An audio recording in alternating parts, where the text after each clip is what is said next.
11 मैंने इसके पहले आप लोगों को पढ़ा दिया था। अब हम आगे देखेंगे कि कैसे जब हैबिटेशन बदलता है राइटर का और उनकी दादी का, तो राइटर और उनकी दादी के रिलेशन पर क्या प्रभाव पड़ता है। हालांकि इसके पहले पैरा में राइटर ने कह दिया टर्निंग पॉइंट आ गया है जब वो गांव से शहर की ओर जाते हैं। और हम देखते हैं कि वो टर्निंग पॉइंट क्या है, पढ़ेंगे। As the years rolled by we saw less of each other. जैसे ईयर्स रोल मतलब बीतना, जैसे जैसे समय बीतते गए, वर्ष बीतते गए, लेस ऑफ ईच, हम एक दूसरे से क्या, हमारा मतलब दादी का और राइटर का जो रिश्ता था लगभग लेस कम होता गया। For some times we continue to wake me up and get me ready for school. शहर में जाने के बाद कुछ दिनों तक तो वो मुझे प्रातःकाल जगाती थी and ready for the school, और स्कूल के लिए तैयार करती थी। जैसा कि गांव में क्या होता था, प्रतिदिन जगाती थी और प्रतिदिन तैयार करती थी और खुद उन्हें उनका क्या करती थी, पटरी तैयार करती थी, उन्हें विद्यालय ले आती थी। लेकिन यहाँ शहर में आने पर उनका थोड़ा सा लाइफ स्टाइल बदल गया। या यूँ कहें चकाचौंध की दुनिया में रिलेशन कैसे बदलते हैं, राइटर यहाँ पर भी दर्शाना चाहता है। When I came back, she would ask me what the teachers had taught me. जब मैं वापस आता था तो मुझसे पूछा करती थी कि बताओ तुम्हारे टीचर ने आज क्या पढ़ा। What the teacher taught me, and I would tell her, मैं उन्हें बताया करता था, English words and little things of Western science and learning. मैं उनसे कहता था मैंने अंग्रेजी पढ़ा और कुछ पाश्चात्य विज्ञान, वेस्टर्न साइंस मतलब आधुनिक विज्ञान, एंड लर्निंग मुझे सिखाया गया, एंड द लॉ, और मुझे इसमें बताया क्या गया, द लॉ ऑफ ग्रेविटी, गुरुत्व का नियम, आर्किमिडीज का सिद्धांत, and the world begins round, और मुझे आज पता चला कि धरती गोल है, दुनिया गोल है। ये सब मुझे पढ़ाया गया। दिस मेड हर अनहैप्पी, यह सुनकर मेरी दादी को कुछ अच्छा नहीं लगता था। She could not help me with my lesson, हाँ ये बात सही है कि मेरे पाठ में मेरी कोई मदद तो नहीं कर सकती थी। She did not believe in the things they taught at the English school, वे इस बात पर विश्वास नहीं करती थी कि मुझे क्या पढ़ाया जाता है अंग्रेजी माध्यम के विद्यालय में। एंड वाज डिस्ट्रेस्ड, यह सुनकर वह थोड़ा सा तनाव में रहने लगी। And that there was no teaching about God and scripture, उनकी तनाव का कारण क्या था, अरे सब कुछ तो पढ़ाया जाता है लेकिन भक्ति, शक्ति और संस्कृति के बारे में नहीं पढ़ाया जाता, मतलब ईश्वर के बारे में नहीं पढ़ाया जाता, श्लोक के बारे में नहीं पढ़ाया जाता, संस्कृति के बारे में नहीं पढ़ाया जाता। जैसे आजकल के मॉडर्न विद्यालय डिजिटल होंगे, टेक्नोलॉजिक हो गए, लेकिन बहुत ही कम वहाँ पर डिसिप्लिन, मैनर और कल्चर सिखाए जाते हैं। और डिसिप्लिन और मैनर जिन्हें कहते हैं, हमारी संस्कृति में शायद उन्हें स्थान, इंडियन कल्चर में शायद उन्हें स्थान नहीं दिया जाता था। जैसे हमारे कल्चर की प्रथा रही थी कि हमारी संस्कृति में अगर सत्यनारायण भगवान की कथा पढ़ाई जाती थी, सुनाई जाती थी, उसका महत्व भी बताया जाता था। लेकिन आज happy birthday to you and जो फॉरेन कल्चर्स की जो डे हैं वो सारे बताए जाते हैं। तो शायद ये सब चीज़ें दादी को अच्छी नहीं लगती थी। One day I announce that we were being given music lesson, एक दिन मैंने उन्हें बताया कि आज हमें संगीत की शिक्षा दी गई। गिवन लेसन, संगीत की शिक्षा दी गई, या मैंने संगीत के बारे में पढ़ा। सी वॉज वेरी डिस्टर्ब, यह सुनकर वो बड़ी ही डिस्टर्ब हो गई, बड़ा ही व्यथित हो गई। ये क्या, संगीत कोई पढ़ने वाली चीज़ है? क्योंकि देखिए कुछ जनरेशन गैप भी इस पार्ट में खुशवंत सिंह दिखाना चाहते हैं। वो ओल्ड की कुछ चीज़ों को गलत भी नहीं बताते और नई की कुछ चीज़ों को भी गलत नहीं बताते। मतलब वो ये नहीं बताना चाह रहे हैं कि ओल्ड की जो चीज़ें हैं सब खराब थी या गलत, या नई की जो चीज़ें हैं वो सब सही हैं, कुछ गलत नहीं है। यहाँ पर कल्चरल लैग तो हमको देखने को मिलेगा, तो सांस्कृतिक दुराव या बिखराव तो हमें दिखाई देगा, और जनरेशन गैप भी दिखेगा, पीढ़ीगत जो गैप होता है, ठीक। तो ठीक वैसे ही यहाँ पर दिखाई देता है disturb. To her music had lewd association, lewd मतलब बेकार, ओछा। मेरी दादी के लिए, मेरी दादी मानती थी कि संगीत वगैरह ये सब बेकार, निम्न लोगों का काम है, नीच लोगों का काम है, ये अच्छे लोग नहीं पढ़ते, ऐसा उनका मानना था। It was the monopoly of harlots and beggars, उनका मानना था कि जो गाना गाते हैं वो मोनोपोली में तो एकांत सत्ता वाले जो होते हैं, एकाधिकार वाले, एंड हार्लोट्स मतलब प्रोस्टिट्यूट, मतलब कहते हैं जैसे कि पहले कोठे हुआ करते थे जहाँ पर वेश्याएं नृत्य किया करती थी, वही गाया करती थी।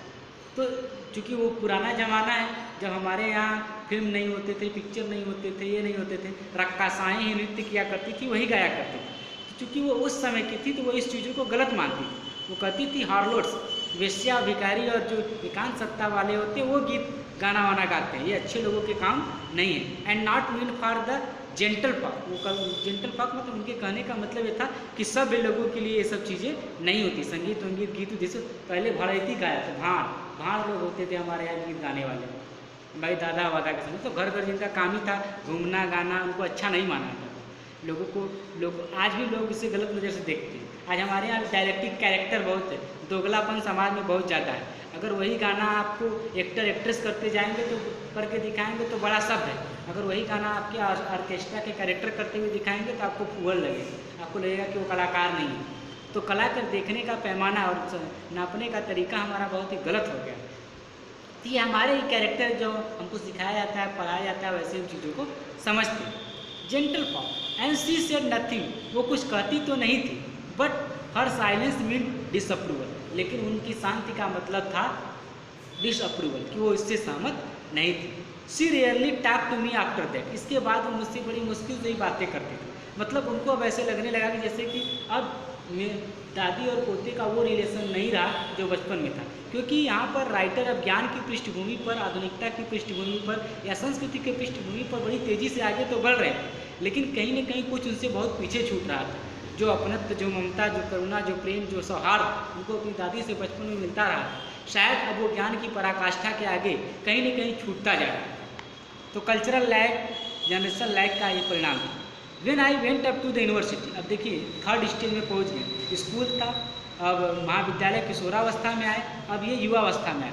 कहते when I went to the university, जब मैं विश्वविद्यालय गया, I was given a room of my own, तब अभी तक तो मैं दादी माँ के कमरे में सोया करता था, अब मुझे खुद का अपना एक कमरा दे दिया गया, मतलब separation. And the common link of friendship was snap, और जो हमारे और दादी के बीच का कॉमन लिंक था कि चलो कुछ न कुछ बातें कर लिया करते थे, वो हमसे कभी कभी कुछ पूछ लिया करते थे, अब वो भी क्या है, टूट गया। My grand mother accepted her seclusion with resignation, अब मेरी दादी माँ ने उस चीज़ को क्या किया, स्वीकार, अब मेरी दादी माँ ने उस कमी को क्या किया, स्वीकार किया। एंड एक्सेप्ट हर रेक्लूजन, इस एकांत को, इस हीनता को स्वीकार किया, रेजिग्नेशन, जैसे मानो त्यागपत्र ही दे दिया। She rarely left her spinning wheel to talk anyone, वे बड़ी मुश्किल से ही स्पिनिंग व्हील, स्पिनिंग मतलब होता है काटना होना या बुनाई उनाई करना, ऐसा कुछ करना, वो बुनाई करती रहती थी, लेकिन बड़ी मुश्किल से ही किसी से बातें किया करती थी। फ्रॉम सनराइज टू सनसेट, कहते हैं सूर्य उदय से लेकर सूर्यास्त तक। She sat by her wheel spinning and reciting prayer, वो दिन भर कुछ न कुछ बुना करती थी, काटा करती थी, और अपने प्रेयर्स, अपने चौपाइयाँ, रामायण की, महाभारत की या गीता की जो होती थी, कुछ न कुछ बड़बड़ाया करती थी। ओनली इन द आफ्टरनून, केवल दोपहर में, सी रिलैक्स फॉर ए वाइल, वह कुछ क्षण के लिए आनंद लेती थी, मतलब आराम करती थी। फीड द स्पैरो, कब, जब वो गौरैयों को कुछ खिला रही होती थी, तब उस क्षण वो कुछ नहीं बोलती थी, एकांत सत्ता में एक अलग ही सुख को महसूस करती थी। While she sat in the बरामदा, तब वह बरामदे में बैठ जाती थी। Breaking the bread into the little bits, वो सूखी रोटियों को टुकड़ों टुकड़ों में तोड़ती थी। And hundreds of little bird collect round her, creating a veritable bedlam of the chirping, जब ऐसा करती थी, हंड्रेड्स ऑफ लिटिल बर्ड, छोटी छोटी गौरैयाँ, कलेक्ट अराउंड हर, उनके चारों तरफ इकट्ठा हो जाती थी। एंड वेरिटेबल बेडलम, बेडलम मतलब होता है एक पागलपन, मतलब आवाज़ों का एक ऐसा शोरगुल, एक ऐसा पागलपंती या एक ऐसा वातावरण क्रिएट हो जाता था। And some came and perched on her legs, कुछ आती थी, कुछ देखिए इतनी उनकी करीबी या उनके जो कहते हैं कि पशु प्रेम था, चिड़ियों के प्रति उनका जो लगाव था, चिड़ियाँ उनकी इतनी नज़दीक आ गई थी कि कुछ आकर उनके पैरों पर बैठ जाती थी। And others on her shoulder, कुछ उनके कंधों पर बैठ जाती थी।